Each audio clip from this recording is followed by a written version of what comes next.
Welcome to Shatabdi Degree College, Kottapeda. Now I am teaching software engineering, third BSc MPCS. First software engineering అంటే ఏంటో చూడండి. Software engineering యొక్క డెఫినేషన్ని చూస్తే మనం అసలు సాఫ్ట్వేర్ ఇంజనీరింగ్ అంటే ఏంటి? సాఫ్ట్వేర్ అంటే ఒక సాఫ్ట్వేర్ ప్రోడక్ట్ని తీసుకుని మనం ప్రాజెక్ట్ కింద డెవలప్ చేస్తాం. అంటే ఒక సాఫ్ట్వేర్ని డెవలప్ చేయడానికి కొన్ని ఇంజనీరింగ్ అప్రోచెస్ని యూజ్ చేసుకుంటాం మనం. అంటే సిస్టమాటిక్ అప్లికేషన్ ఫార్మేట్లో కొన్ని అప్రోచెస్ని ఇంజనీరింగ్ అప్రోచెస్ని యూజ్ చేసుకుని ఒక సాఫ్ట్వేర్ అనేదాన్ని డెవలప్మెంట్ చేస్తాం. అంటే ఒక సాఫ్ట్వేర్ ప్రోడక్ట్ని డెవలప్మెంట్ చేస్తాం. దాన్ని సాఫ్ట్వేర్ ఇంజనీరింగ్ అంటాం. డెఫినేషన్ చూడండి. It is the systematic application.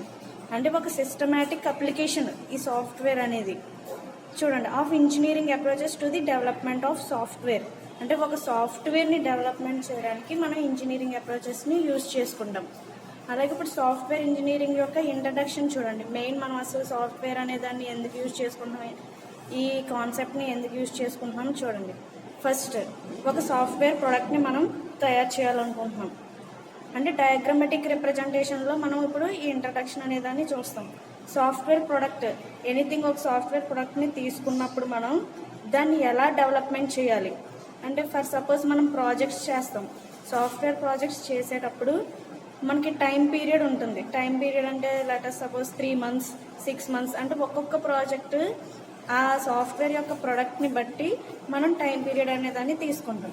ఆ టైం పీరియడ్లో మనం చేయవలసిన ఈ అప్రోచెస్ అన్నీ కూడా ఇందులో మనకి యూజ్ అవుతాయి. అంటే ఒక సాఫ్ట్వేర్ ప్రోడక్ట్ని తయారు చేయడానికి మనం ఈ అప్రోచెస్ అన్నట్లని అంటే ఈ ఫేజెస్ అన్నట్లని కూడా యూజ్ చేసుకుంటాం. ఈ ఫేజెస్ అన్నట్లకి కూడా మనకి ఒక్కొక్క దానికి ఒక్కొక్క టైం పీరియడ్ ఉంటుంది. ఫస్ట్ ఒక సాఫ్ట్వేర్ ప్రోడక్ట్ మనం తయారు చేయాలనుకుంటున్నాం. ఒక ప్రాజెక్ట్ని తీసుకున్నాం. ఆ ప్రాజెక్ట్ని తయారు చేయాలన్నప్పుడు ఫస్ట్ మనకి ఏం చూడాలంటే రిక్వైర్మెంట్స్. అంటే ఆ ప్రాజెక్ట్ తయారు చేయడానికి కావాల్సిన రిక్వైర్మెంట్స్ని మనం తీసుకోవాలి. రిక్వైర్మెంట్స్ అంటే ఏంటంటే ఆ ప్రోడక్ట్ని తయారు చేయడానికి ఎలాంటి మెటీరియల్ కావాలి, ఎలాంటి కోడింగ్ కావాలి, ఎలాంటి టెస్టింగ్ అంటే ఆ ప్రోడక్ట్కి రిలేటెడ్ ఆల్ రిక్వైర్మెంట్స్ని మనం ఫస్ట్ ఫేజ్లో తీసుకుంటాం. Requirements phase. Next system analysis. System analysis ఫేజ్లో ఏం చూస్తామంటే మనం తయారు చేసే ఈ సాఫ్ట్వేర్ ప్రోడక్ట్ యొక్క మెటీరియల్స్ అంతా తెచ్చుకుంటాం రిక్వైర్మెంట్స్లో. ఆ మెటీరియల్స్ తెచ్చిన తర్వాత మొత్తం ఈ సిస్టమ్ అంతా కూడా ఎనాలిసిస్ చేస్తాం. అంటే మనం తెచ్చిన రిక్వైర్మెంట్స్ అంతా కూడా ఎనాలిసిస్ చేస్తాం. అంటే పర్ఫెక్ట్ మెటీరియల్స్ తెచ్చామా లేదా, పర్ఫెక్ట్ కోడింగ్, పర్ఫెక్ట్ టెస్టింగ్ ఇలాంటివి అనమాట ఎనాలిసిస్ చేస్తాం మొత్తం సిస్టమ్ అంతటిని కూడా. అంటే మన సిస్టమ్స్ ఈ సాఫ్ట్వేర్ ప్రోడక్ట్ని మామూలుగా మనం తయారు చేయగలమా లేదా ఈ ప్రోడక్ట్ని ఎనాలిసిస్ అంటే ఒక ఎనలైజ్ చేసుకుంటాం. Next system design phase. ఈ సిస్టమ్ డిజైన్ ఫేజ్లో ఏం చేస్తాము అంటే ఇప్పుడు మనం ప్రోడక్ట్ని తయారు చేస్తున్నాం. సాఫ్ట్వేర్ ప్రోడక్ట్ని అది తయారు చేసేటప్పుడు ముందు మనం ప్లానింగ్ తీసుకుంటాం అనమాట. అంటే డిజైన్ చేసుకోవాలి. ఆ ప్రోడక్ట్ని తయారు చేసేటప్పుడు ఈ సిస్టమ్ డిజైన్ అనేది చేసుకోవాలి. అంటే ఈ ఫేజ్లో మెయిన్గా ఏంటంటే మనం ఏదైతే ఒక ప్రోడక్ట్ని తయారు చేస్తున్నామో ఆ ప్రోడక్ట్ యొక్క డిజైన్ అంతా కూడా మనం ఈ ఫేజ్లోనే ఫస్ట్ బ్లూ ప్రింట్ టైప్ అనమాట. బ్లూ ప్రింట్ టైప్లో మనం డిజైన్ చేసుకుని ఉంచుకుంటాం. నెక్స్ట్ ఈ సిస్టమ్ డిజైన్ అయిన వెంటనే మనం ఏం చేస్తామంటే నెక్స్ట్ ఫేజ్ కోడ్ డిజైన్. ఈ కోడ్ డిజైన్ ఏంటంటే మీకు తెలుసు కోడ్ అంటే ఏంటి, ప్రోగ్రామింగ్ కోడ్. అంటే మనం ఇప్పుడు ఏం చేస్తున్నాం ఆఫ్టర్ సిస్టమ్ డిజైన్ కోడ్ని డిజైన్ చేస్తాం. అంటే ఆ సాఫ్ట్వేర్ ప్రోడక్ట్ తయారు చేస్తున్నామంటే వెనకాల ఖచ్చితంగా కోడింగ్ అనేది ఉంటుంది. అంటే ఏదో ఒక లాంగ్వేజ్ని యూజ్ చేసుకుంటాం. లైక్ సి కానీ జావా కానీ ఏదో ఒక లాంగ్వేజ్ని యూజ్ చేసుకుని కోడ్ అనేదాన్ని డిజైన్ చేస్తాం. కోడింగ్ డిజైన్ అంటే ప్రోగ్రామింగ్ అంతా కూడా మనం టైప్ చేస్తాం. ప్రోగ్రామింగ్ని తీసుకుంటాం. నెక్స్ట్ ఈ కోడ్ డిజైన్ చేసిన తర్వాత నెక్స్ట్ ఫేజ్ ఏంటంటే టెస్టింగ్. టెస్టింగ్లో ఏమవుతుందంటే మనం ఇప్పుడు ఇక్కడ కోడ్ని డిజైన్ చేసేసాం. అంటే ప్రోగ్రామింగ్ అంతా కూడా తయారు చేసుకున్నాం ఆ సాఫ్ట్వేర్ ప్రోడక్ట్ తయారు చేయడానికి, అంటే దాన్ని ఇంప్లిమెంట్ చేయడానికి. ఈ కోడ్ డిజైన్ తర్వాత టెస్టింగ్ ఎందుకు చేస్తామంటే మనం ఏదైతే ప్రోగ్రామింగ్ కోడ్ని ఇచ్చామో ఆ ప్రోగ్రామింగ్ కోడ్ అంతా కూడా పర్ఫెక్ట్గా ఉందా లేదా అని టెస్టింగ్ చేస్తారు. అంటే పర్ఫెక్ట్గా ఉందా లేదా అంటే ఏంటి, ఏమైనా ఎర్రర్స్ ఉన్నాయా, మనం ఇచ్చిన ప్రోగ్రామింగ్లో ఎర్రర్స్ ఉన్నాయా లేదా, డీబగ్స్ ఉన్నాయా అంటే errors, run time errors, any type of errors, అలాంటి ఎర్రర్స్ ఏమీ లేకుండా మనం టెస్టింగ్ చేసుకుంటాం. ఈ టెస్టింగ్ ఫేజ్ తర్వాత ఏంటంటే డిప్లాయ్మెంట్. డిప్లాయ్మెంట్ ఫేజ్లో మనం ఏం చేస్తామంటే ఆఫ్టర్ ఆల్ దీస్ ఫేజెస్ అంటే రిక్వైర్మెంట్స్ కానీ, సిస్టమ్ అనాలిసిస్ కానీ, system design, code design, testing ఇవన్నీ అయిన తర్వాత మనం డిప్లాయ్మెంట్ స్టేజ్లోకి వస్తాం. ఈ డిప్లాయ్మెంట్ స్టేజ్లో ఏం చేస్తామంటే ఇవన్నీ కూడా మనం అంటే రిక్వైర్మెంట్స్ దగ్గర నుంచి ఇప్పుడు టెస్టింగ్ వరకు అన్నీ చేసాం కదా, ఇవన్నీ పర్ఫెక్ట్గా ఉన్నాయా లేదా అంటే డెవలప్మెంట్ చేయడానికి మనం ఇంకా ముందుకు వెళ్ళచ్చా అంటే ఇంకా ఫర్దర్గా ముందుకు వెళ్ళచ్చా లేదా అని చూడడానికి ఈ ఫేజ్ అనేది యూజ్ అవుతుంది మనకి డిప్లాయ్మెంట్. అంటే ఈ డెవలప్మెంట్ అయిపోద్ది. డెవలప్మెంట్ అయిన తర్వాత నెక్స్ట్ ఫేజ్ ఏంటంటే మెయింటెనెన్స్. అంటే ఇప్పుడు మెయింటెనెన్స్ ఫేజ్లో ఏం చేస్తామంటే మొత్తం డిప్లాయ్మెంట్ వరకు అన్నీ అయిపోయాయి. అంటే మనకు కావాల్సిన సాఫ్ట్వేర్ ప్రొడక్ట్ అనేది ఆల్మోస్ట్ మనం ఇంప్లిమెంట్ చేసేసినట్టు. అంటే ఇంప్లిమెంట్ చేసేసిన తర్వాత దాని మెయింటెనెన్స్ అంటే ఏంటంటే చెక్ చేస్తాం ఒకసారి అన్నీ పర్ఫెక్ట్గా ఉన్నాయా లేదా అంటే పర్ఫెక్ట్గా ప్రొడక్ట్ అనేది మనకి వర్క్ అవుతుందా లేదా అనేది ఈ మెయింటెనెన్స్ ఫేజ్లో మనకి తెలుస్తుంది. నెక్స్ట్ అప్డేట్స్ అంటే ఏంటంటే లాస్ట్ ఫేజ్ ఇది. ఈ ఫేజ్లో ఏం చేస్తామంటే ఇప్పుడు మనం ఒక ప్రోడక్ట్ని తయారు చేసేసాం కదా, మెయింటెనెన్స్ కూడా చేసాం అంటే మొత్తం అంతా చెక్ చేసాం, మనకు ప్రోడక్ట్ అనేది పర్ఫెక్ట్గా వర్క్ అవుతుంది అని తెలిసినప్పుడు మనం అప్డేట్స్ ఇస్తాం అనమాట. అంటే లైక్ యాడ్స్ ఇవ్వడం జరుగుతుంది. అంటే ఈ ప్రోడక్ట్ సాఫ్ట్వేర్ ప్రొడక్ట్స్ తయారు చేసిన తర్వాత కంపెనీస్ అవి మనకి పర్చేస్ చేసుకుంటాయి కాబట్టి అప్డేట్స్ ఇస్తాం. అంటే ఆ ప్రోడక్ట్కి రిలేటెడ్ అప్డేట్స్, ఆ ప్రోడక్ట్ని యూజ్ చేసుకుంటే మనకి ఇలా యూజ్ ఉంది అలాంటి అప్డేట్స్ అనేవి ఇచ్చుకుంటాం. అంటే ఇప్పుడు మనం ఏంటి ఒక ప్రోడక్ట్ని తయారు చేయాలి అంటే ఈ ఫేజెస్ అన్నీ కూడా యూజ్ చేసుకోవాలి. అంటే requirements, system analysis, design, coding అంటే programming code, next programming code design అయిన తర్వాత మళ్ళీ మనం టెస్టింగ్ చేయాలి, తర్వాత దాన్ని డెవలప్మెంట్ చేయాలి, డిప్లాయ్మెంట్ చేయాలి, నెక్స్ట్ మెయింటెనెన్స్ చేసి లాస్ట్లో మనం అప్డేట్స్ ఇచ్చుకుంటాం. అంటే ఒక ప్రాజెక్ట్ని చేయాలి అంటే ఒక సాఫ్ట్వేర్ ప్రోడక్ట్ని తయారు చేయడం అంటే ఏంటి, ఒక ప్రాజెక్ట్ని మనం తయారు చేస్తున్నాం. ఆ ప్రాజెక్ట్కి టైం పీరియడ్ పెట్టుకుంటాం. ఫర్ సపోజ్ వాళ్ళు 3 monthsలో మనం ఈ ప్రాజెక్ట్ అంతా ఫినిష్ చేయాలి అనుకుంటే ఆ 3 monthsలో కూడా మనకి ఒక్కొక్క ఫేజ్కి ఎంతెంత టైం పడుతుందో ముందుగానే మనం ప్లానింగ్ వేసుకుని ఆ ప్లానింగ్ ప్రకారం మనం ప్రోడక్ట్ అనేది తయారు చేయడం జరుగుతుంది. జస్ట్ నార్మల్ ఇంట్రడక్షన్ ఇది. నెక్స్ట్ చూడండి, మనకి సాఫ్ట్వేర్ ఇంజనీరింగ్లో ఫస్ట్ యూనిట్ 1లో కాన్సెప్ట్ ఏంటంటే ఫస్ట్ సాఫ్ట్వేర్ ఇంజనీరింగ్ ప్రాసెస్ పారాడిమ్స్.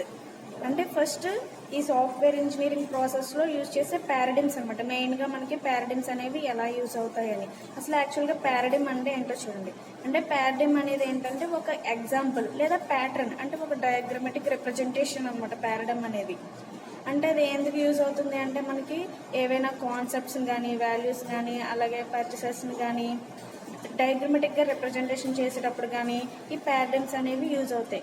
మెయిన్గా ఈ పారాడిమ్స్లో మనకి 3 types ఉంటాయి. ఈ పారాడిమ్స్లో చూడండి, first procedural paradigm, next data driven paradigm, next object oriented paradigm. అంటే ఈ 3 paradigms కూడా మనకి ఎలా యూజ్ అవుతాయి అంటే ఏదైనా ఒక రియల్ వరల్డ్లో ఏదైనా ఒక ప్రాబ్లం వచ్చింది అంటే ఆ ప్రాబ్లమ్ని మనం సాఫ్ట్వేర్ సొల్యూషన్ని యూజ్ చేసుకుని మనకి దానికి సొల్యూషన్ అనేదాన్ని ఓవర్కమ్ చేస్తాం అనమాట. అంటే ప్రొసీజరల్లో కానీ డేటా డ్రివెన్లో కానీ ఆబ్జెక్ట్ ఓరియంటెడ్లో కానీ ఈ 3 typesలో కూడా మనం ఒక రియల్ వరల్డ్ ప్రాబ్లమ్ తీసుకుని దాన్ని సాఫ్ట్వేర్ సొల్యూషన్ ఎలా ఇస్తాము అనేది మనం ఇందులో చూడొచ్చు. అండ్ ఫస్ట్ మామూలుగా ఈ పారాడిమ్ అనేదాన్ని డయాగ్రమాటిక్గా ఎలా రిప్రజెంట్ చేస్తామంటే ఫస్ట్ రియల్ వరల్డ్, అంటే రియల్ వరల్డ్లో ఏదైనా ఒక ప్రాబ్లం వచ్చినప్పుడు దానికి మనం ఈ సాఫ్ట్వేర్ సొల్యూషన్ అంటే సిస్టమేటిక్గా సాఫ్ట్వేర్లో సొల్యూషన్ ఎలా ఇవ్వచ్చు అంటే 3 typesలో ఇవ్వచ్చు మనం. ప్రొసీజరల్ పారాడిమ్ వలన, next data driven, next object oriented. అంటే ఏదైనా ఒక రియల్ వరల్డ్ ప్రాబ్లమ్కి మనం సాఫ్ట్వేర్ సొల్యూషన్ని ఈ 3 typesలో మనం ఇవ్వచ్చు. అంటే ప్రొసీజరల్లో ఇవ్వచ్చు, లేదా డేటా డ్రివెన్లో ఇవ్వచ్చు, లేదా ఆబ్జెక్ట్ ఓరియంటెడ్లో. ఈ 3 waysలో మనం సొల్యూషన్ అనేదాన్ని ఇవ్వచ్చు. ఫస్ట్ చూడండి ప్రొసీజరల్ పారాడిమ్. ఈ ప్రొసీజరల్ పారాడిమ్లో మనం ఒక రియల్ వరల్డ్లో ఏదైనా ఒక ప్రాబ్లం వస్తే దాన్ని సాఫ్ట్వేర్ సొల్యూషన్ ద్వారా ఎలా ఓవర్కమ్ చేయొచ్చు అనేది చూడొచ్చు. యాక్చువల్గా ప్రొసీజరల్ పారాడిమ్లో మనం మెయిన్గా ఏం యూజ్ చేస్తామంటే ఆల్గారిథమ్స్ లేదా స్టెప్ బై స్టెప్ ప్రాసెస్లు ఎక్కువగా యూజ్ చేస్తాం. అంటే ఒక ప్రాబ్లమ్ని సాల్వ్ చేయడానికి మనం ప్రొసీజరల్లో ఆల్గారిథమ్స్ కానీ లేదా స్టెప్స్ నెససరీ అనేవి ఎక్కువ యూజ్ చేస్తాం అన్నమాట.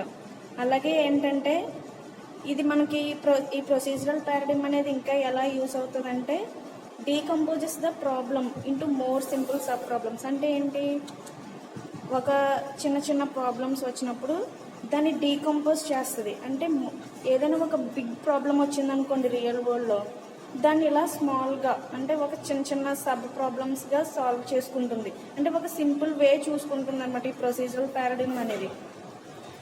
దీన్ని మనం ఎలా రిప్రజెంట్ చేయొచ్చు అంటే ఒక హైరార్కికల్ ట్రీ ఫార్మేట్లో రిప్రజెంట్ చేయొచ్చు. ఇక్కడ చూడండి, రియల్ వరల్డ్ అంటే రియల్ వరల్డ్లో మనకి ఏదైనా ఒక ప్రాబ్లం వచ్చినప్పుడు మనం ఎలా చేస్తామో చూడండి. అంటే ప్రొసీజరల్ పారాడిగ్మ్లో ఏం చేస్తాం అంటే ఇప్పుడు అనాలిసిస్ డిజైన్ని చేయడానికి మనకి లాంగ్ గ్యాప్ ఉంటుందన్నమాట. రియల్ వరల్డ్కి ఆ అనాలిసిస్ అండ్ డిజైన్ రిజల్ట్స్ రావడానికి లాంగ్ గ్యాప్ వస్తుంది. ఈ లాంగ్ గ్యాప్ ఎందుకు వస్తుందంటే మనకి ఇక్కడ ఇది డిఫికల్ట్ టు అండర్స్టాండ్, అంటే అండర్స్టాండ్ చేసుకోవడానికి చాలా కష్టంగా ఉంటుందన్నమాట. ఈ గ్యాప్లో మనకి అర్థం చేసుకోవడానికి ఎక్కువ టైం పడుతుంది. అంటే ఎలాంటి వాళ్ళకంటే నాన్ సాఫ్ట్వేర్ డెవలపర్స్ వాళ్ళు ఏం చేస్తారంటే వీటిని అర్థం చేసుకోవడం చాలా కష్టంగా ఉంటుంది కాబట్టి ఇక్కడ గ్యాప్ ఎక్కువ తీసుకుంటారు రియల్ వరల్డ్కి, అలాగే అనాలిసిస్ అండ్ డిజైన్ రిజల్ట్స్కి. ఈ ఆఫ్టర్ గ్యాప్ అంటే గ్యాప్ వచ్చిన తర్వాత, ఈ లార్జ్ గ్యాప్ వచ్చిన తర్వాత ఏమవుతుందంటే మనకి అనాలిసిస్ అండ్ డిజైన్ రిజల్ట్స్ అనేవి వస్తాయి. ఈ రిజల్ట్స్ వచ్చిన తర్వాత నెక్స్ట్ మనం ఏం చేస్తామంటే ఇంప్లిమెంటేషన్లోకి వెళ్తాం. ఇంప్లిమెంటేషన్ అంటే ఏంటి? ప్రోగ్రామింగ్ కోడ్ని యూజ్ చేసుకుని మనం ఈ ప్రాబ్లం అనేది అంటే ఏదైతే మనకి రియల్ వరల్డ్లో ప్రాబ్లం వచ్చిందో దాన్ని సాల్వ్ చేసుకోవడానికి ప్రోగ్రామింగ్ కోడ్ అనేదాన్ని యూజ్ చేసుకుంటాం ఇంప్లిమెంటేషన్లో. అంటే ఈ రిజల్ట్స్ అనేవి చాలా కష్టంగా ఉంటాయన్నమాట అర్థం చేసుకోవడానికి నాన్ డెవలపర్స్కి. అనాలిసిస్ అండ్ డిజైన్ రిజల్ట్స్ వస్తాయి కదా, ఇప్పుడు సాఫ్ట్వేర్ డెవలపర్స్ అయితే వాళ్ళకి ఈజీగా అర్థమవుతాయి ఎక్కడ ఏ ప్రాబ్లం ఉంది అనేది. అదే నాన్ సాఫ్ట్వేర్ డెవలపర్స్ అంటే వాళ్ళకి తెలీదు, ఎందుకంటే వాళ్ళు నాన్ సాఫ్ట్వేర్స్ కాబట్టి వాళ్ళకి ఎక్కడ ఏ డిజైన్స్లో ఎక్కడ ఏ ఎర్రర్స్ ఉన్నాయో తెలియదు కాబట్టి వాళ్ళకి గ్యాప్ అనేది ఎక్కువ వస్తుంది. ఇది ప్రొసీజరల్ పారాడిగ్మ్. నెక్స్ట్ డేటా డ్రివెన్లో చూడండి, ఇక్కడ డేటా డ్రివెన్లో యాక్చువల్గా డేటా అనేది ఒక డేటా వేరొక డేటాకు వెళ్ళేటప్పుడు అంటే ప్రాసెస్ ఈ మధ్యలో ఈ షేప్ ఉంటుంది, దాన్ని బబుల్ అంటాం. బబుల్ షేప్ అనేదాన్ని ఎక్కువగా యూజ్ చేసుకుంటుంది. అంటే డేటా అనేది ఫస్ట్ ఎంటర్ అవుతుంది, ప్రాసెస్ చేసిన తర్వాత మళ్ళీ అది అవుట్పుట్లో వస్తుంది మనకి, సేమ్ తిరిగి డేటా అనేది వస్తుంది. మనం దీన్ని బబుల్స్ షేప్లో యూజ్ చేసుకుంటాం. ఇక్కడ ప్రొసీజరల్ అయితే ఏం చేస్తున్నాం, హైరార్కికల్ ట్రీ ఫార్మేట్ అంటే ఆల్గరిథమ్స్ స్టెప్స్ ట్రీ ఫార్మేట్లో మనం యూజ్ చేసుకుంటున్నాం. డేటా డ్రివెన్లో అయితే ఏంటంటే ఇక్కడ ప్రాబ్లం వచ్చినప్పుడు దాన్ని బబుల్స్ అంటే డేటా ఎంటరింగ్ అవుతుంది, ప్రాసెస్ చేస్తాం, మళ్ళీ డేటా అవుట్పుట్గా వస్తుంది. అలా బబుల్స్ ఫార్మేట్లో మనం డేటా అనేదాన్ని ప్రాసెస్ చేసుకుంటాం. అంటే డేటా అనేది ఎంటర్ అవుతుంది, అలాగే ఆ బబుల్ని లీవ్ చేసి మళ్ళీ ఎంటర్ అవుతుంది, మళ్ళీ లీవింగ్ అంటే వదిలేసి వెళ్ళిపోతుంది మళ్ళీ. అలాగే రిజల్ట్స్ చూడండి, ఇక్కడ ఏంటంటే మనకి రియల్ వరల్డ్కి అనాలిసిస్ అండ్ డిజైన్ అనేవి క్లోజర్గా ఉన్నాయి. అంటే ఇక్కడ గ్యాప్ లేదు మనకి. ప్రొసీజరల్లో అయితే రియల్ వరల్డ్కి అనాలిసిస్ అండ్ డిజైన్కి లార్జ్ గ్యాప్ ఉంటుంది. అదే డేటా డ్రివెన్లో అయితే ఈ అనాలిసిస్ అండ్ డిజైన్ అనేవి క్లోజర్ అంటే చాలా దగ్గరగా ఉంటుంది. ఇక్కడ మనకి గ్యాప్ ఎక్కడ వస్తుందంటే ప్రోగ్రామింగ్ కోడ్ చేసేటప్పుడు మనకి ఇక్కడ గ్యాప్ అనేది ఎక్కువ వస్తుంది. ఎందుకంటే ఇక్కడ ఈ అనాలిసిస్ అండ్ డిజైన్ రిజల్ట్స్ ఈజీగా మనకి అండర్స్టాండ్ అవుతాయి, బట్ ఈ ప్రోగ్రామింగ్ కోడ్ అనేది very hard to non software developers. అంటే మనకి నాన్ సాఫ్ట్వేర్ డెవలపర్స్ ఎవరైతే ఉన్నారో వాళ్ళకి చాలా కష్టం అన్నమాట ఈ ప్రోగ్రామింగ్ కోడ్ని ఇంప్లిమెంట్ చేయడం. సో ఇక్కడ లార్జ్ గ్యాప్ అనేది వస్తుంది మనకి. అంటే రన్నింగ్ ప్రోగ్రామ్స్లోకి కన్వర్ట్ చేయడానికి చాలా కష్టపడతారనమాట వాళ్ళు. అంటే more difficult to convert running programs. అంటే మనం ఇక్కడ ప్రోగ్రామ్స్ రన్ చేస్తాం ఇంప్లిమెంటేషన్లో, అలా రన్ చేయడం వాళ్ళకి చాలా కష్టంగా ఉంటుంది అనమాట. అంటే ఇది డేటా డ్రివెన్. ఇక్కడైతే మనకి అనాలిసిస్ అండ్ డిజైన్ రిజల్ట్స్కి లార్జ్ గ్యాప్ వస్తుంది, ఇక్కడైతే మనకి ప్రోగ్రామింగ్ కోడ్ చేసేటప్పుడు లార్జ్ గ్యాప్ వస్తుంది డేటా డ్రివెన్లో. నెక్స్ట్ లాస్ట్ చూడండి, మనకి object oriented paradigm. First procedural చూసాం, అంటే ప్రొసీజరల్, నెక్స్ట్ డేటా డ్రివెన్, ఇప్పుడు ఆబ్జెక్ట్ ఓరియంటెడ్. ఈ ఆబ్జెక్ట్ ఓరియంటెడ్లో మనం ఎక్కువగా ఏం యూజ్ చేస్తామంటే యూఎంఎల్ అంటే యూనిఫైడ్ మోడలింగ్ లాంగ్వేజెస్లో యూజ్ చేసే డయాగ్రామ్స్ని యూజ్ చేసుకుని మనం దీన్ని డిజైన్ చేస్తాం. యూఎంఎల్లో మనకి యూనిఫైడ్ మోడలింగ్ లాంగ్వేజ్లో క్లాస్ డయాగ్రామ్ అనే ఒక డయాగ్రామ్ని యూజ్ చేసుకుంటాం. అంటే ఆబ్జెక్ట్స్ని సబ్ ప్రోగ్రామ్స్ అంటే సబ్ ఆబ్జెక్ట్స్ని యూజ్ చేసుకుని ఒక క్లాస్ అనే డయాగ్రామ్ని యూజ్ చేసుకుంటాం. ఇవి యూఎంఎల్లో ఉంటాయి. మనకి యూఎంఎల్లో ఇంకా చాలా డయాగ్రామ్స్ ఉంటాయి, use case diagram, sequence, activity, class diagram, object diagram ఇలా ఉంటాయి. అందులో మనం క్లాస్ డయాగ్రామ్స్ని యూజ్ చేసుకుని ఇక్కడ డయాగ్రామెటిక్గా రిప్రజెంట్ చేసుకుంటాం. అంటే ఇక్కడ ఈ ఆబ్జెక్ట్ ఓరియంటెడ్లో ఎలా అంటే రియల్ వరల్డ్ ప్రాబ్లం వచ్చినప్పుడు సమ్ గ్యాప్ తీసుకుంటాం అనాలిసిస్ అండ్ డిజైన్ రిజల్ట్స్కి. గ్యాప్ తీసుకున్నప్పుడు ఇక్కడ మనం చాలా గ్యాప్ వస్తుంది. గ్యాప్ వచ్చిన తర్వాత మనం అప్పుడు ఈ రిజల్ట్స్ రావాలి అంటే ఏం చేస్తామంటే యూఎంఎల్లో ఉండే క్లాస్ డయాగ్రామ్స్ని యూజ్ చేసుకుంటాం. అంటే క్లాస్ డయాగ్రామ్ని ఎలా రిప్రజెంట్ చేస్తామంటే ఈ షేప్లో రిప్రజెంట్ చేస్తాం. ఇక్కడ మనం ఏం యూజ్ చేస్తామంటే మెథడ్స్ని యూజ్ చేసుకుంటాం. అంటే ఏదైతే మనం ప్రోగ్రామింగ్ ఒక ప్రోడక్ట్ యొక్క ప్రోగ్రామింగ్ చేసేటప్పుడు దేని గురించి అయితే మనం చేస్తున్నామో ఆ ప్రోడక్ట్ యొక్క మెథడ్స్ అనేవి యూజ్ చేస్తూ ఉంటాం అనమాట. ఇవన్నీ కూడా యూఎంఎల్లో డయాగ్రామటిక్ రిప్రజెంటేషన్స్ అంటే అసోసియేషన్స్, జనరలైజేషన్ అలాంటివి.